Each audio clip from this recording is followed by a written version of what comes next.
Sir இப்போ வந்து நம்ம வந்து இன்சூரன்ஸையும் தாண்டி இன்சூரன்ஸும் மக்களுக்கு எடுத்து கொடுக்குறோம்.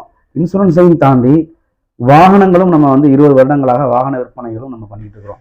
இப்போ ஒருத்தர் புதுசாக வெளிநாட்டிலேருந்து ஃபாரின்லேருந்து வர்றாரு, வெளிநாட்டு வாழ்க்கையை முடிச்சுட்டு வர்றாரு. இங்கே வந்து ஒரு காய்கறி வியாபாரமோ அல்லது வந்து ஒரு பழ வியாபாரமோ பண்ண விரும்புகிறாரு, வாகனத்தில் பண்ண விரும்புகிறாரு. அப்படி சொந்த தொழில் பண்ண விரும்பும்போது என்ன வகையான வாகனங்களை வந்து எடுக்கலாம்? ஏன்னா அவருக்கு ஒன்றுமே தெரியாது, பிளாங்காக இருப்பார். அப்போ இந்த நம்முடைய வீடியோ பார்த்துட்டு இந்த மாதிரியான வாகனங்களை எடுக்கலாம் அப்படின்ற அவன் முடிவு போடுறதுக்கு என்ன வகையான வாகனங்களை எடுக்கலாம், எப்படி பார்த்து வாகனங்களை நம்ம சூஸ் பண்ணலாம் அப்படிங்கிறத பற்றி மக்கள் கொஞ்சம் எளிய முறையில் விளக்குங்க சார்.